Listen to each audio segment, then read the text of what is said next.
ನೀರು ರಾಮ ಬರುವನು, ರಾಮನಿಂದಲೇ ಹನುಮನಿರುವನು ಎಂಬ ಒಂದು ವಾಕ್ಯದಂತೆ ಇವತ್ತು ನಮ್ಮ ಸರಸ್ವತಿ ಟ್ಯುಟೋರಿಯಲ್ ಕ್ಲಾಸ್ ನಲ್ಲಿ ನಮ್ಮ ಮುದ್ದು ವಿದ್ಯಾರ್ಥಿಗಳೆಲ್ಲರೂ ಸೇರಿ ಏನ್ ಮಾಡಾಕ್ತಾರಪ್ಪ ಅಂದ್ರೆ ಇವತ್ತು ಶ್ರೀರಾಮನ ಪ್ರಾಣ ಪ್ರತಿಷ್ಠಾಪನದ ವಾರ್ಷಿಕೋತ್ಸವದ ದಿನಾಚರಣೆಯನ್ನು ಇವತ್ತು ನಾವೇನ್ ಮಾಡಕತ್ತೇವಿ, ಆಚರಿಸಕತ್ತೇವಿ. ಇಲ್ಲಿವರೆಗೂ ಇವತ್ತಿಗೆ ಎಷ್ಟಾಯ್ತು? 1 ವರ್ಷ ಆಯ್ತು ಶ್ರೀರಾಮ ಮಂದಿರವನ್ನು ನಿರ್ಮಾಣ ಮಾಡಿ. ಇವತ್ತಿಗೆ ಎಷ್ಟು ದಿನ ಆಯ್ತು ಅಂದ್ರೆ 1 ವರ್ಷ ಆಯ್ತು. ಇವತ್ತಿಗೆ 2ನೇ ವರ್ಷವನ್ನು ನಾವೇನ್ ಮಾಡಾಕ್ತೇವಿ, ಆಚರಣೆ ಮಾಡ್ತಾ ಇದ್ದೇವೆ ಮಕ್ಕಳೇ.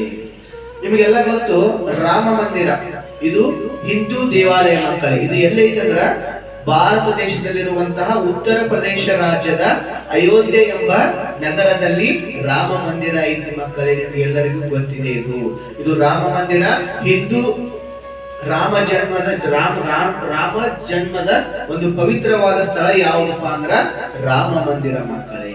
ನಿಮ್ಗೆಲ್ಲ ಗೊತ್ತೈತಿ, ಇತಿಹಾಸ ಓದ್ತಿರಿ ಮಕ್ಕಳೇ. ಇತಿಹಾಸ ಒಳಗೆ ನಮ್ಮ ದೇಶವನ್ನು ಮೊದಲು ಯಾರು ಆಳ್ತಿದ್ರು? ಮೊಘಲರು ಆಳ್ತಿದ್ರು. ನಿಮ್ಗೆಲ್ಲ ಗೊತ್ತೈತಿ. ಮೊಘಲ ಸಾಮ್ರಾಜ್ಯ ಸ್ಥಾಪಕ ಯಾರಂದ್ರೆ ಬಾಬರ್ ಅಂತ ಹೇಳ್ತೀರಿ ಮಕ್ಕಳೇ. ಆ ಬಾಬರ್ ಏನ್ ಮಾಡ್ದ ಅಂದ್ರ 1528 ಎಷ್ಟು 1528ರಲ್ಲಿ ಏನ್ ಮಾಡ್ದ ಅಂದ್ರ ಈ ಅಯೋಧ್ಯೆ ನಗರದಲ್ಲಿರುವಂತಹ ರಾಮ ಮಂದಿರವನ್ನು ಏನ್ ಮಾಡ್ತಾನಂದ್ರ ತನ್ನ ಸೈನ್ಯದಿಂದ ಧ್ವಂಸ ಮಾಡ್ಬಿಡ್ತಾನ. ಆ ರಾಮ ಮಂದಿರವನ್ನ ಕೆಡವಿಬಿಡ್ತಾನ. ಕೆಡವಿದ ತಕ್ಷಣ ಏನ್ ಮಾಡ್ತಾನ, ಬಾಬರ್ ಅಲ್ಲಿ ಬಾಬ್ರಿ ಮಸೀದಿ ಅಂತೇಳಿ ಒಂದು ಮಸೀದಿಯನ್ನು ಏನ್ ಮಾಡ್ತಾನ, ಕಟ್ಟತಾನಲ್ಲಿ. ಕಟ್ಟಿದ ನಂತರ ಕೆಲವು ದಿವಸಗಳಾದ ತಕ್ಷಣ ಯಾವಾಗ ಅಂದ್ರ 1992ರಲ್ಲಿ ನಮ್ಮ ದೇಶದಲ್ಲಿ ಏನ್ ಮಾಡಿದ್ರ ಅಂದ್ರ ಒಂದು ಸೈನ್ಯ ಸೇರ್ಕೊಂಡು ಏನ್ ಮಾಡಿದ್ರು, ಆ ಒಂದು ರಾಮ ಮಂದಿರವನ್ನು ಧ್ವಂಸ ಮಾಡಿದಲ್ಲ ಬಾಬರ, ಅಲ್ಲಿ ಬಾಬ್ರಿ ಮಸೀದಿ ಕಟ್ಟಿದಲ್ಲ, ಆ ಬಾಬ್ರಿ ಮಸೀದಿ ಏನ್ ಮಾಡಿದ್ರು ಅಂದ್ರ ಧ್ವಂಸ ಮಾಡಿಬಿಟ್ರು. ಯಾರು? ಒಂದು ನಮ್ಮ ಭಾರತ ದೇಶದಲ್ಲಿರುವಂತಹ ಒಂದು ಸೈನ್ಯ ಏನ್ ಮಾಡ್ತಂದ್ರ, ಸಮೂಹದ ಗುಂಪು ಏನ್ ಮಾಡ್ತಂದ್ರ ಆ ಒಂದು ಬಾಬ್ರಿ ಮಸೀದಿಯನ್ನು ಧ್ವಂಸ ಮಾಡಿಬಿಡ್ತು. ಈ ಒಂದು ಸುದ್ದಿ ಇಡೀ ದೇಶಕ್ಕೆ ಗೊತ್ತಾಯ್ತು. ಬಾಬ್ರಿ ಮಸೀದಿಯನ್ನು ಹಿಂದೂ ಧರ್ಮದ ಸೈನ್ಯ ಏನ್ ಮಾಡ್ತಪ್ಪ ಅಂದ್ರ ನಾಶ ಮಾಡ್ಬಿಡ್ತು, ಧ್ವಂಸ ಮಾಡ್ಬಿಡ್ತಪ್ಪ ಅಂತ ಅವಾಗ ಏನಾಯ್ತು, ಹಿಂದೂ ಮತ್ತು ಮುಸ್ಲಿಮರಿಗೆ ಜಗಳ ಆಯ್ತು, ಸಿಕ್ಕಾಪಟ್ಟೆ ಜಗಳ ಆಯ್ತು. ಅವಾಗ ಎಷ್ಟೋ 2000ಕ್ಕೂ ಹೆಚ್ಚಿನ ಜನ ಏನ್ ಮಾಡಿದ್ರಲ್ಲಿ ಪ್ರಾಣವನ್ನು ಕಳೆದುಕೊಂಡ್ಬಿಟ್ರು ಆ ಒಂದು ಬಾಬ್ರಿ ಮಸೀದಿಯ ಧ್ವಂಸದ ಒಂದು ಹಂತದಲ್ಲಿ. ಈ ಒಂದು ಸುದ್ದಿ ಸುಪ್ರೀಂ ಕೋರ್ಟಿಗೆ ಹೋಯ್ತು ಮಕ್ಕಳೇ. ಸುಪ್ರೀಂ ಕೋರ್ಟ್ ಗೊತ್ತೈತಾ ನಿಮ್ಗೆ? ಹೈಕೋರ್ಟ್, ಸುಪ್ರೀಂ ಕೋರ್ಟ್ ಗೊತ್ತೈತಿ. ಸುಪ್ರೀಂ ಕೋರ್ಟ್ ಮೇನ್ ಹೆಡ್ ಕೋರ್ಟಿಗೆ ಹೋಯ್ತು. ಹೋದ ತಕ್ಷಣ ಸುಪ್ರೀಂ ಕೋರ್ಟ್ ಏನ್ ಮಾಡ್ತಂದ್ರ ಒಂದು ತೀರ್ಪನ್ನು ಕೊಡ್ತು. ಏನಪ್ಪಾ ತೀರ್ಪನ್ನು ಅಂದ್ರೆ 1992 ಒಂದು ತೀರ್ಪನ್ನು ಬಿಡುಗಡೆ ಮಾಡಿತು. ಏನಪ್ಪಾ ಅಂದ್ರ ಈ ರಾಮ ಮಂದಿರದಲ್ಲಿರುವ ಅಯೋಧ್ಯೆ ಎಂಬ ನಗರವು ಇದು ಹಿಂದೂ ಧರ್ಮಕ್ಕೆ ಸೇರಿದಂತಹ ಒಂದು ಪ್ರದೇಶ. ಇದು ಮುಸ್ಲಿಮರಿಗೆ ಯಾವುದೇ ಒಂದು ಪ್ರದೇಶ ಅಲ್ಲ, ಇದು ಹಿಂದೂ ಧರ್ಮಕ್ಕೆ ಮಾತ್ರ ಸೀಮಿತವಾಗಿರುವಂತಹ ಪ್ರದೇಶ ಅಂತೇಳಿ ತೀರ್ಪನ್ನು ಕೊಡ್ತರು. ಅವಾಗ ಏನ್ ಮಾಡಿದ್ರು, ನಮ್ಮ ಭಾರತ ದೇಶದ ಪ್ರಧಾನಿ ಆದಂತಹ ನರೇಂದ್ರ ಮೋದಿಜಿ ಅವರು, ಯಾರು? ನರೇಂದ್ರ ಮೋದಿಜಿ ಅವರು 2020 ಆಗಸ್ಟ್ 5ರಂದು ಏನ್ ಮಾಡಿದ್ರಲ್ಲಿ ಭೂಮಿ ಪೂಜೆ ಮಾಡಿದ್ರು ಮಕ್ಕಳೇ. ಭೂಮಿ ಪೂಜೆ ಯಾಕೆ ಮಾಡಿದ್ರೆ ನಾವು ರಾಮ ಮಂದಿರವನ್ನು ಮರು ನಿರ್ಮಾಣ ಮಾಡೋಣ ಅಂತೇಳಿ ಏನ್ ಮಾಡಿದ್ರು, ನರೇಂದ್ರ ಮೋದಿಜಿ ಅವರು ಭೂಮಿ ಪೂಜೆ ಮಾಡಿದ್ರು. ಭೂಮಿ ಪೂಜೆ ಮಾಡಿದ ತಕ್ಷಣ ಏನಾಯ್ತು, ಮುಂದ ಆ ಒಂದು ಭೂಮಿ ಅಯೋಧ್ಯೆ ನಗರ ಸುಮಾರು 2.7 ಎಕರೆ ಅಷ್ಟು ಭೂಮಿ ಐತಿ ಮಕ್ಕಳೇ. ಎಷ್ಟು? 2.7 ಎಕರೆ ಮತ್ತು 3 ಅಂತಸ್ತಿನ 3 ಮಹಡಿಗಳನ್ನು ಹೊಂದೈತಿ ಮತ್ತು 12 ಮಹಾ ದ್ವಾರ ಬಾಗಿಲುಗಳನ್ನು ಹೊಂದೈತಿ. ಈ ಒಂದು ಅಯೋಧ್ಯೆಯಲ್ಲಿರುವಂತಹ ರಾಮ ಮಂದಿರ ಸುಮಾರು 1800 ಕೋಟಿ ರೂಪಾಯಿ ಖರ್ಚು ಮಾಡಿ ಕಟ್ಟಿದಂತಹ ಮಂದಿರ ಯಾವುದಪ್ಪ ಅಂದ್ರ ಈ ರಾಮ ಮಂದಿರ ಮಕ್ಕಳೇ. ಯಾವುದು? ರಾಮ ಮಂದಿರ. ಈ ರಾಮ ಮಂದಿರವನ್ನು ವಿನ್ಯಾಸಗೊಳಿಸಿದವರು ಅಂದ್ರ ಗುಜರಾತ್ ನಲ್ಲಿರುವಂತಹ ಒಂದು ಕುಟುಂಬ ಏನ್ ಮಾಡ್ತಾರೆ, ಸುರ್ಪುರ್ ಕುಟುಂಬ ಅನ್ನೋದು ಏನ್ ಮಾಡ್ತಂದ್ರ ಇದನ್ನು ವಿನ್ಯಾಸ ಮಾಡ್ತು. ರಾಮ ಮಂದಿರ ಹಿಂಗೆ ಕಟ್ಟಿರಪ್ಪ ಅಂತ ಸ್ಕೆಚ್ ಹಾಕೊಟ್ಟಾರ ಅಂದ್ರ ಸೋಮಪುರ ಎಂಬ ಒಂದು ಕುಟುಂಬ ಏನ್ ಮಾಡ್ತಂದ್ರ ಅದಕ್ಕೆ ಹೆಲ್ಪ್ ಮಾಡ್ಕೊಡ್ತು ವಿನ್ಯಾಸ ಮಾಡಾಕ. ಅವಾಗ ಮುಂದೆ ಏನ್ ಮಾಡಿದ್ರು ನಮ್ಮ ನರೇಂದ್ರ ಮೋದಿಜಿ ಅವರು ಅದನ್ನ ಒಂದು ಬಾಲರಾಮನ ಮೂರ್ತಿಯನ್ನು ಕೆತ್ತಾಕ ಅನುಮೋದನೆ ಕೊಟ್ಟರು. ಆ ಬಾಲರಾಮನ ಮೂರ್ತಿ ಚಿಕ್ಕದು, ಎಲ್ಲ ಕೂಡ 5 ವರ್ಷದ ಬಾಲಕನಿರುವಂತಹ ರಾಮನ ಒಂದು ಮೂರ್ತಿಯನ್ನು ಕೆತ್ತಿಸಿದ್ರು. ಅದು ಸುಮಾರು 51 ಇಂಚ್ ಎತ್ತರ ಐತಿ ಮಕ್ಕಳೇ.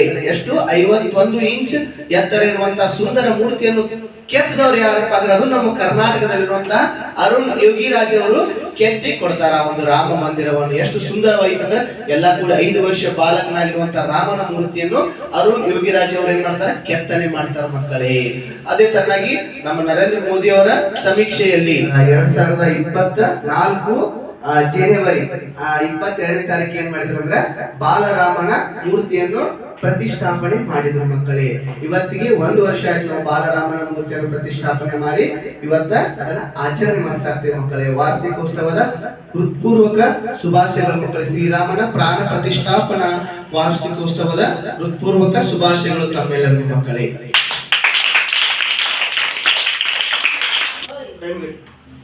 ರಾಮಾಯ ರಾಮಭದ್ರಾಯ ರಾಮಚಂದ್ರಾಯ ವೇದಸೇ ರಘುನಾಥಾಯ ನಾಥಾಯ ಸೀತಾಯ ಪತಯೇ ನಮಃ.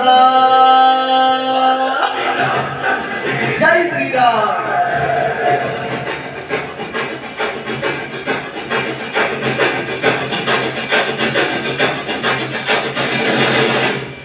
ರಾಮನಾಮ ಹಾಡಿರೋ ರಾಮ ಬರುವನು, ಅವನ ಇದ್ದ ಹನುಮನು ಬಂದೆ ಬರುವನು. ಜೈ ಶ್ರೀರಾಮ್, ಜೈ ಶ್ರೀರಾಮ್.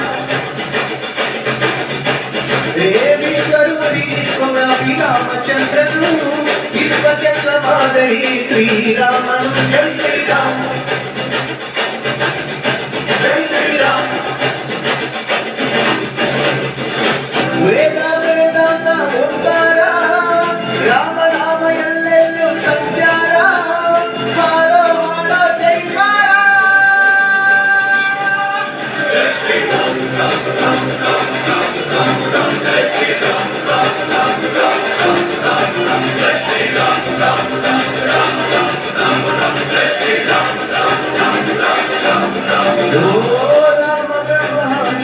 ರಾಮ ಬರುವನು, ಅವನ ಹಿಂದೆ ಹನುಮನು ಇದ್ದೇ ಇರುವನು.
ಜೈ ಶ್ರೀರಾಮಾಯಣು ಬರೆದಾಗ ಪ್ರತಿ ಜನ್ಮಾನು ಶುಭ ಶುಭ ಯೋಗ.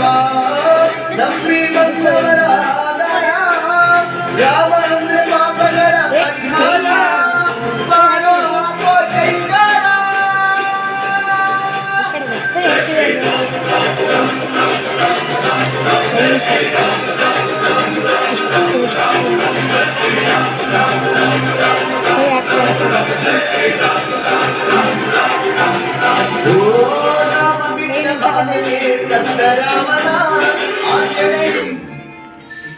ಜಿತೇಂದ್ರಿಯಂ ಬುದ್ಧಿಮತಾಂ ವರಿಷ್ಠಂ ವಾತಾತ್ಮಜಂ ವಾನರಯೂಥ ಮುಖ್ಯಂ ಶ್ರೀರಾಮದೂತಂ ಶಿರಸಾ ನಮಾಮಿ.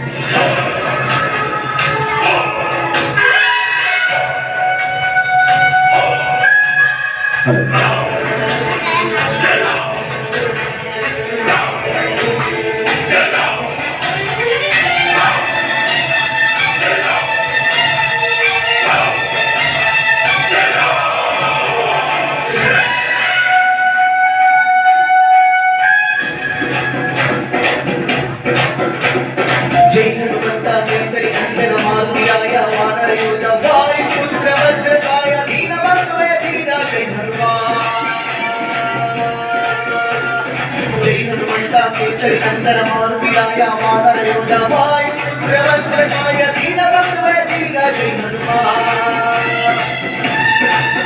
ರಘುಪತಿ ರಾಘವ ರಾಜ ರಾಮ ಎನ್ನುತ್ತ ಹಾಡುವ ನಮ್ಮ ಹನುಮ. ನಮೋ ರಾಮ ಭಕ್ತ ವಿನಯ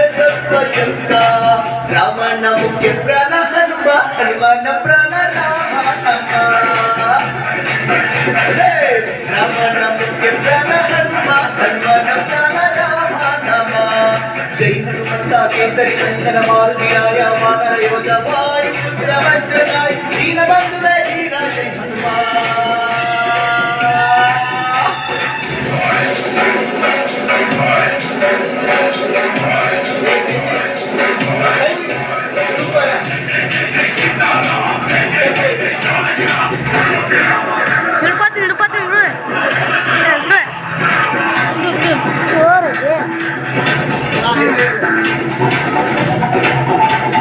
ಭಕ್ತಿ ಶಕ್ತಿ ಕಂಡನು ರಾಮನನ್ನೇ ಗೆದ್ದು ಬಿಟ್ಟನು ಭಕ್ತರನ್ನು ನಿತ್ಯ ಕಾಯುವ ಮಾರುತಿ ಪ್ರೀತಿಯಿಂದ ಬಂದು ಹರಿಸುವ ಇದು ರಾಮ ಮಂತ್ರ ಸಾರ ಹನುಮಂತನ ಶಕ್ತಿ ಅಪಾರ ರಾಮ ಲಕ್ಷ್ಮಣರ ಮುತ್ತೋಣಯ್ಯ ಪುಟ್ಟ ಮಕ್ಕಳ ನಾಟಕ ಆಂಜನೇಯ ಹನುಮಂತಪ್ಪ ಕವಿರಾಜಪ್ಪ ಎಲ್ಲ ಹಿಂದೇನಪ್ಪ ತಂದೆ ಉದಯ ತೋರಿ ಎಲ್ಲರೂ ಕಾಪಾಡಪ್ಪ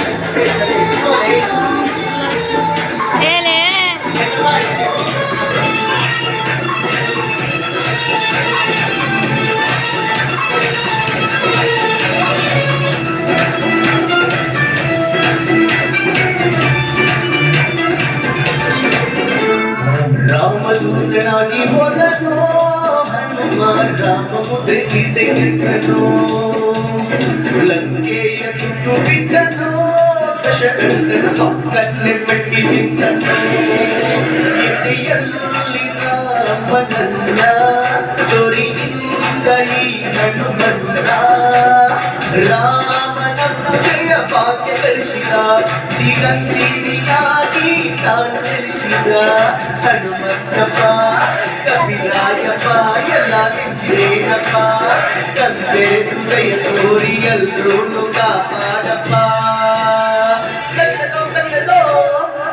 ಹನುಮಂತ ಕೇಸರಿ ನಂದನ ಮಾರುತಿಯಾಯ ವಾನರ ಯೋಧ ವಾಯುಪುತ್ರ ವಜ್ರಕಾಯ ದೀನ ಬಂಧುವೇ ದೀನ ಜೈ Okay, thank you.